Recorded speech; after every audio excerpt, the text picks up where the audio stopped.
better win than by Peshawar Zalmi, much needed by the camp, and jubilation all around, especially Babar Azam. You could tell what it means to him. I've now been joined by Ramiz Raja in the studio. Ramiz, hello.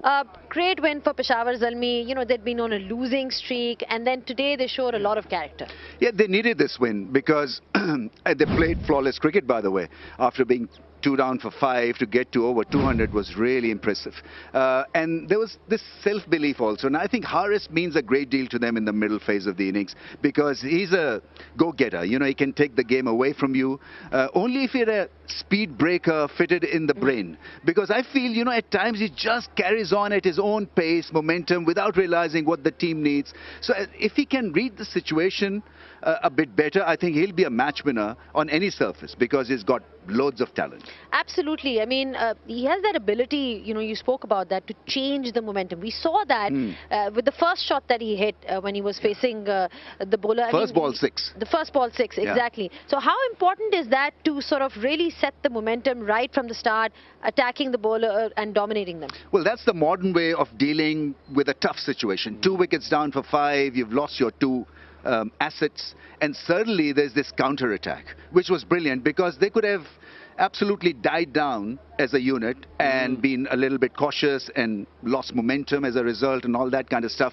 But it didn't happen because Arif was there, and importantly had got a great 80 in the previous game. Yeah. So he's feeling good, he was on form, and he just took the right step. I think the aggression was the key. The one thing I wanted to pick up was that total of the game before. I think maybe in the first game when they lost. And I thought that's quite an important innings, even on the back of a loss, because, look, we've got to be honest, Saim Ayub and Babar Azam will get runs. They will get runs at some stage. They're too good a players not to get runs, and it will happen. And Tom Kohler-Cadmore said exactly the same about Babar. So the fact that he got in nick straight away, if they lose early wickets, you've still got Kohler-Cadmore, you've still got Harris, you've still got Mitchell Owen. So actually, they're not actually in a bad situation at the moment because their 2 assets, as you call them, are yet to fire. And when they do fire, wow, they're going to get big scores. Well, you're talking about this top order and this middle order. They've also got a player in the form of Abdul Samad, who's really come forward and shown what he's all about. We've seen him score runs in domestic, and today his innings was perhaps the turning point of the game. He's also our player of the match.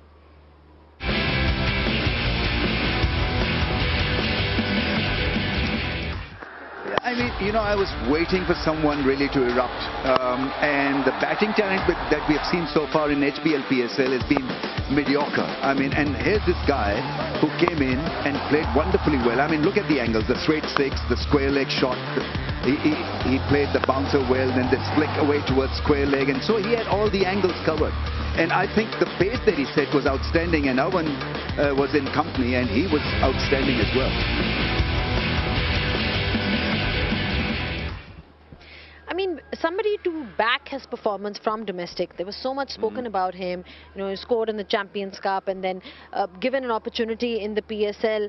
It's such an important innings in the sense that when you're playing in the PSL, you're also eventually aiming for that national spot, national team spot. So great on him, and, you know, augurs well for his future. Look, I think all cricketers have to do those stepping stones. Ramiz and myself would have done it from league level up to in England county level or national level in the cup, and then into, you know, PSL, then into obviously the international stage. That's what you want to do. You want to play at the highest stage you can. Pakistan is there, but I also look at franchise cricket now and think, nail yourself in that franchise.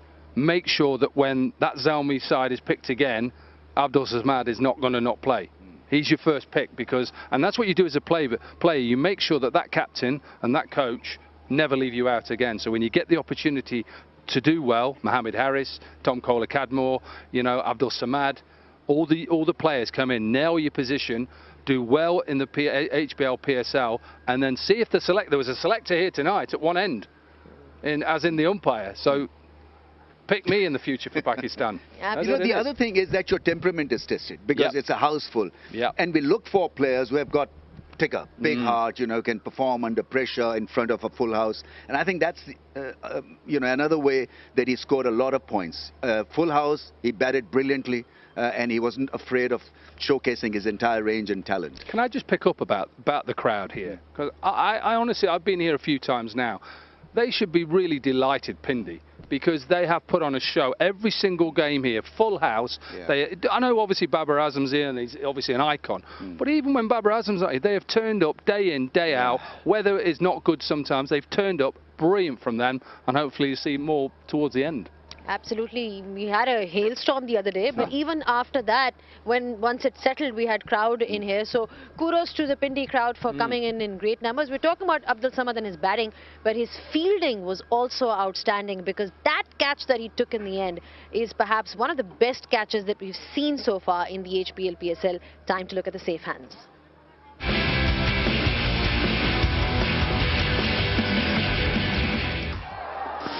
I like the commitment, because 8 wickets or 9 wickets had gone down, and look at the commitment, running full length, diving full length and picking it inches off the ground. You want to be a hero as a fielder, you know, you want those catches or such catches, because then you get the highlights, and it turned out to be a great effort, and he must have called as well, because earlier we saw 3 fielders converging on a catch and missing the plot. This time he was crystal clear that it's mine, I'm going to go for it.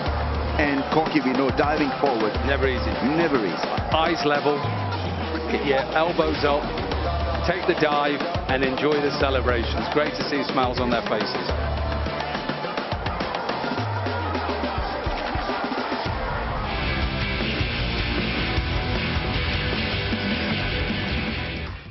Well, I was just coming to that, Koki, because you just mentioned how hard it is.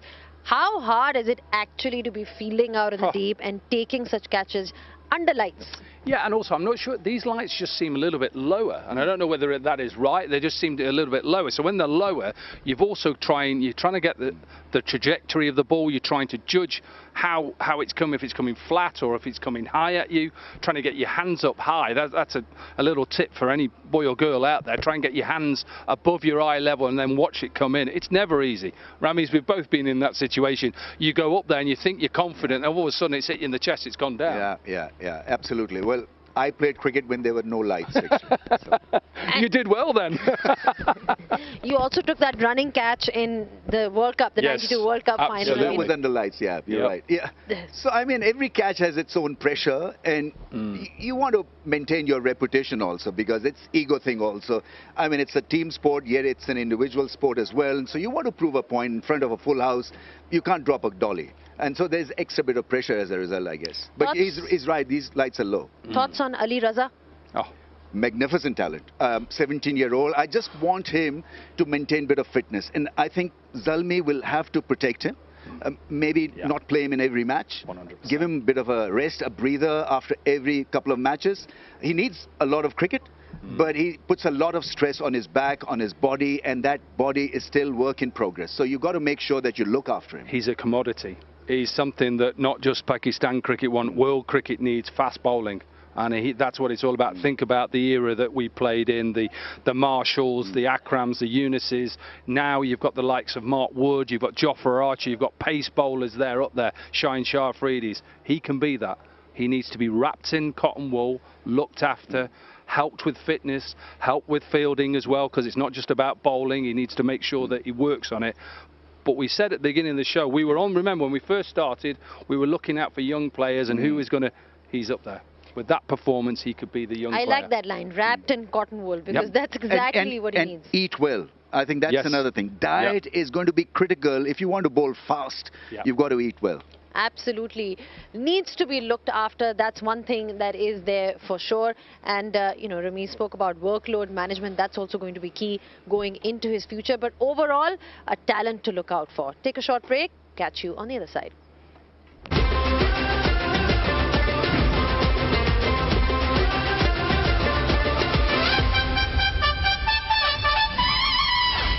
On pitch side then with Lisa Staleka, who joins us on pitch side alongside Ramiz Raza. Lisa spoke about Peshawar Zalmi, how good they've been. Where did Multan Sultans go wrong?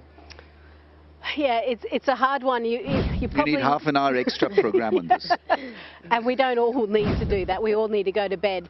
But I certainly think it's that back end again from a bowling point of view. As soon as you're starting to leak 80-odd runs in the last 5 overs and the score goes above that 210, 215, boy, it's too much work for their batters. Yeah, I absolutely agree. And nothing to take back to the dugout also. I mean, you want some good reference. Like, you know, we picked up 3 wickets in the last 2 overs and we looked a little sharp. So maybe, you know, with the bat also we need to attack and all that kind of stuff. But there was no reference point for Multan Sultans. There was so much talk before the match about, you know, where you should be bowling as a spinner, what pace you should be bowling at, what length you should be bowling at. I mean, Multan missed the trick clearly. Yeah, and having spoken to the bowling coaches, they said that they felt like they just mis-executed. The plans were right, but they're just not executing the right line and length. I thought the spinners did a great job in the middle part, but then it's that back end. So the fast bowlers, where are they going? Are they trying to hide the ball near the wide line? But they kept kind of putting it up at its step hit length or going short, and it was just too easy for batters that were set and enjoying the batting conditions. But also, I think they went horribly wrong with the bat also. I mean, you know, the first part was horribly done. But what about that run chase? I mean, it didn't have any strength, any form or shape, any planning, execution. You talked about bowling not well executed. But what about the batting plans? Where did they go? I mean, it doesn't mean that you fold up and go home without putting up a fight. 200 in this day and age is a doable job on any surface. Especially this surface. Yeah, I mean, absolutely. It's not the hardest surface to bat on. But with regards to Peshawar Zalmi, you know, they really set the tone at the top. That top order, obviously, they were 5 for 2. But then Mohammad Haris, you know, he really sort of set the tone with that shot, which is also our turning point of the game.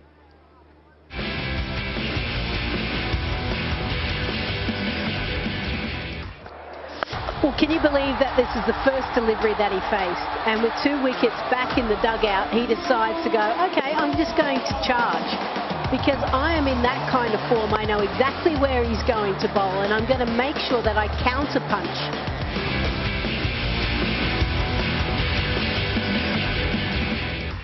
Well, Ramiz made that good point about that abject surrender that we saw from Multan Sultans, because in response to that 200, didn't really seem that there was a plan, or if there was one, there was no execution. So time to have a look at the fall of wickets by Multan Sultans.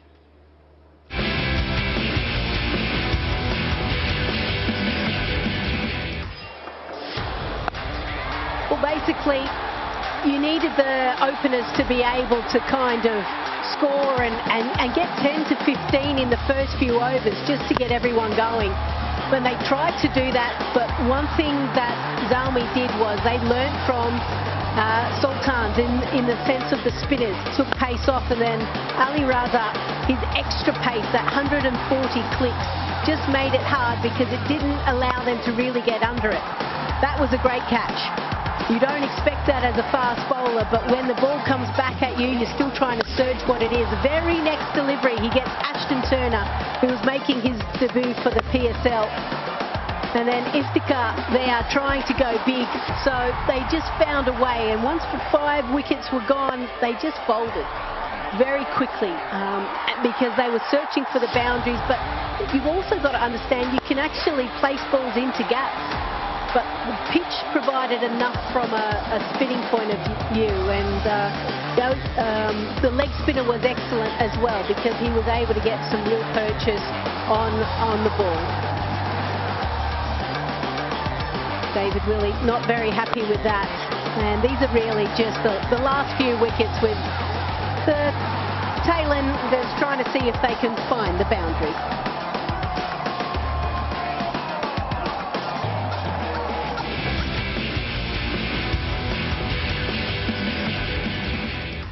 Well, sometimes a simple change in your team can make a difference. So Arif Yakub came in today, and, you know, Lisa was mentioning the fact that the spinner made a real difference. And that's what we saw from him, Ramiz. Yeah, I mean, leg spinner is always a welcome change because they generally are very good against the tail-enders, their wicket-taking options. You got to have a good captain to monitor them or to captain them, because they can be frivolous, they can go for runs, you know, they can be frustrating. But overall, he spun the ball and bowled much better than Osama Mir, for example. Osama Mir went for over 50 because he was smoked over mid-wicket and square leg, and then he decided to bowl shorter, and he was hammered straight by Irwin, especially. So here was Yakub, who did the basics well, you know, flighted the ball, maintained a good driving length for the batsman really to then deal with it. And he spun the ball beautifully. But they're two very different leg spinners, aren't they? Osama Mir comes very high and he gets more top spin. He's not known for his side spin, so there can be times when that's effective, but it wasn't effective on this pitch. That side spin is really important because it takes the ball away from the middle of the bat, basically. Well, Zalmi's got going, which is great news for them, Ramiz, but the cherry on top would be if Babar Azam also manages to get some runs, because he's got some fan following. We all know about that. A concern at all for them, or, you know, just back somebody like him to get through? There's no flow. I mean, I want to see a bit of rhythm, bit of flow, bit of, I mean, a lot of better body language. And I think this captaincy and this win may just help him to develop a bit of batting theme. I think the crowds have been very generous, by the way, because they've backed him to the hilt. Every time he walks in there, there's Babar, Babar chant, which is great. He gets a battering on social media also, and that could be hurting him, because even when he scores a 50 or a 100, it's considered as a slow 50 or a slow 100, and he's painted as selfish and all that kind of stuff, which is really unreasonable attack on him. But all he has to do is to not worry about getting out. You know, when you're out of form, I think it is important that you only look at the ball and befriend that ball, and play the angles and not be worried about beginning well. You know, in the last 3 innings, it appears as if he is only concerned to get off the mark, look to score the singles, and he misses the plot because then he gets out. So I think he needs to have that energy like Mohammad Haris, for example, who took a lot of risk. And when it comes off, I think this is a pitch where he could have done that also. I want to just throw something in there, and it might be a little bit controversial, but I actually think it might break the shackles for him to come out there, and the expectation is to go really hard. And when you're a little bit down in confidence, that's a big ask because the ball is moving around. I know it doesn't swing for a long period of time, but you have to take some risks. You have to be a little bit fearless to be able to be successful in the power play. I would love to see him just drop down maybe 3 or 4. Let someone else I don't know, can Mohammad Haris You see, open my the problem, batting? Lisa, with that strategy is that it serves him so well with the field in. Because he's your original kind of an opener. He's not your typical T20 opener. But the game's changed. Yeah, I know. Yeah. But you see, I think his chances improve if he opens. I still feel that he should be given another 2 gigs as an opener, and then he can maybe come in the middle order. You see, the problem is he doesn't sweep. He's not a great beginner against spin. So he's got his limitations in the middle order as well.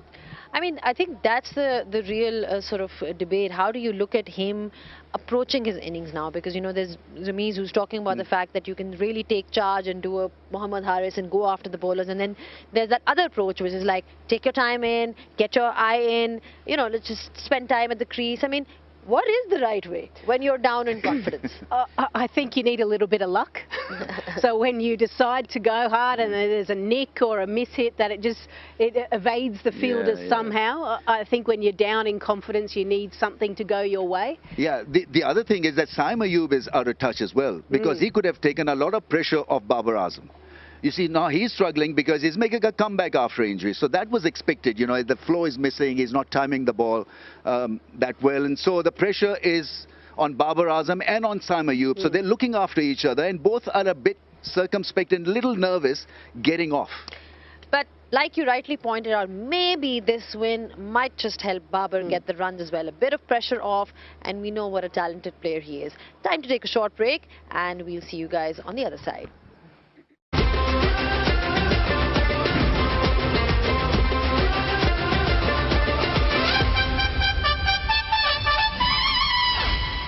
Not many positives overall for Multan Sultans when you look at the way they played today. But of course, their captain slog sweeping is something which is always a refreshing moment. Time to have a look.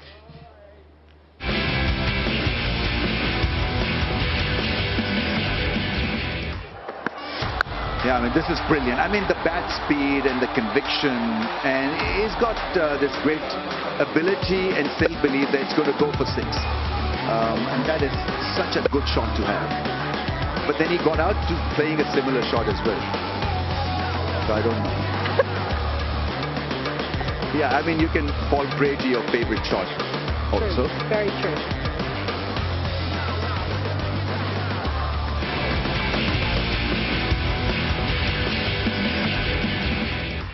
All right, we spoke about all the young talent in Peshawar Zalmi. Now, Abdul Samad is also a refreshing talent from Peshawar Zalmi that we've seen. He did well in domestic, he scored a lot of runs, and he was on top today. Time to have a look at some of his boundaries.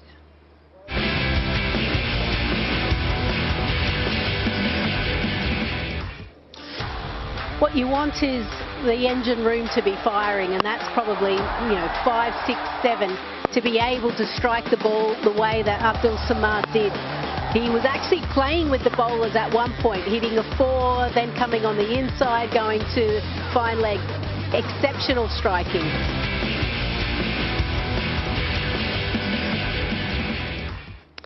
Well, Zalmi's managed to kickstart their campaign, which is exactly what they would have wanted. But Multan Sultans, now, how do you turn this around for them? Because it's not been the greatest of starts for them. Maybe if they do end up playing in Multan, which is their home ground, we can hope for something better, Ramiz. Yeah, I mean, they're waiting to reach Multan and play solid cricket in front of home crowds. I think at the toss, Rizwan did mention that they're feeling the pressure as well. I'm not too sure whether that's the right way of approaching HBL PSL, because you'll have your days. You go up, you go down, you can regain form very quickly in T20 cricket.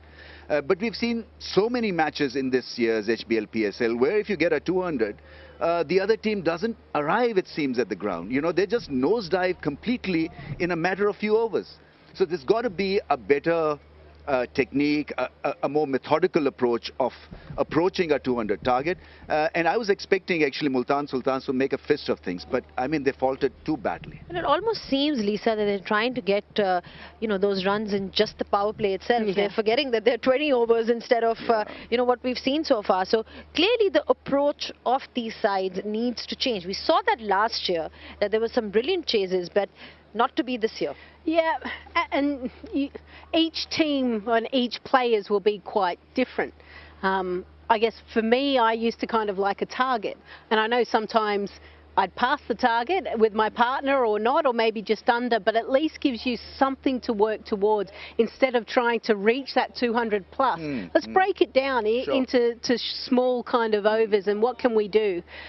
You touched on Multan going home, 80% win record since 21 there, and 50-odd% away, which you kind of expect. You should know your home facilities. And Multan Sultan last year started off with 2 games at home, and they won both of those. So it makes a difference. Yeah, absolutely. The other thing that they're not doing well is that getting out after getting a 20 or a good-looking 40. So when you've got a 40, you've got to then finish the game.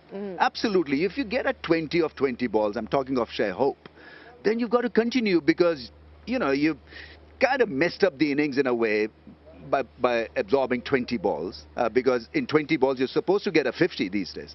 But if you've spent time out there, then make it count. The tail-enders, they don't put up a fight. And this has been happening far too often, not only here, but in the Pakistan cricket team as well. So 5 wickets down, and suddenly we're staring at defeat because the tail-enders just give up. And some of the shot selection has been pretty ordinary as well. From 5 wickets down, you see that it's going to go haywire immediately within a span of 2 or 3 overs. All right, let's see where Multan Sultan stands now after these defeats that we've seen. And Peshawar Zalmi, I'm sure, has moved up. They have got those 2 points as we're hoping. But Multan Sultans have played 3, they've lost all their games. And like Ramiz rightly pointed out, Mohammad Rizwan feeling the pressure. Remember, it's the top 4 teams that will be qualifying. So every game, every single game in the HBL PSL is important.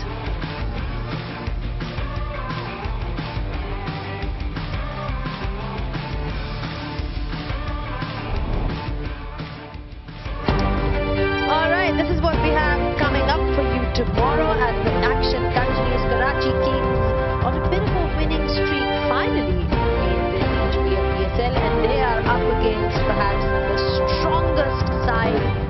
have Islamabad United, well led by Shadab Khan. He seems to be in the form of his life because he's been bowling really well, he's been leading the side really well, and Islamabad United, Ramiz, seem to know how to make things work. Yeah, I think it's a great spread, and there's clarity of roles as well. Shadab is bowling well. I think they'll need his bowling. His captaincy has been outstanding, so he has been making changes. They've been changing the playing 11 also, which is great. That just shows that they are a confident unit. And now I think the real challenge is how well are they organized as a unit defeating Karachi Kings in Karachi. This was their home territory, and they knew the conditions so well. But let's see whether they are as formidable away from home.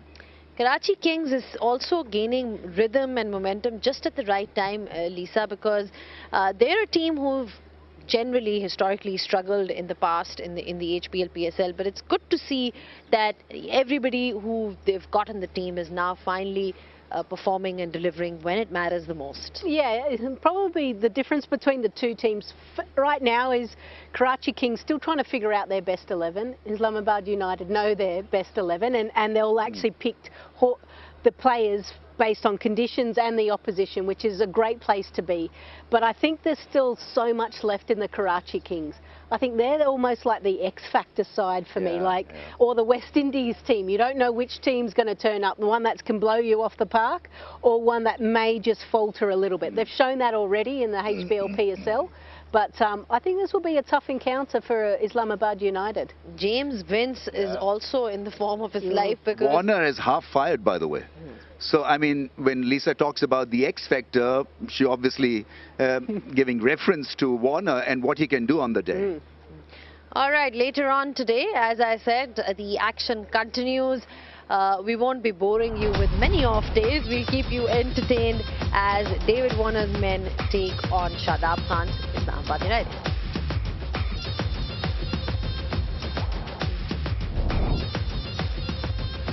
All right, thank you so much for your time, and obviously that's pretty much it for now from Pindi. There's going to be a lot more action from Pindi, but Karachi is where tomorrow's game is going to be played. The home side is going to be in action, so I'm sure all of you in Karachi are going to turn up in huge numbers to support the side. It's been brilliant watching all the cricket here in Pindi, and I'm sure you've enjoyed today's coverage. Until next time, it's goodbye.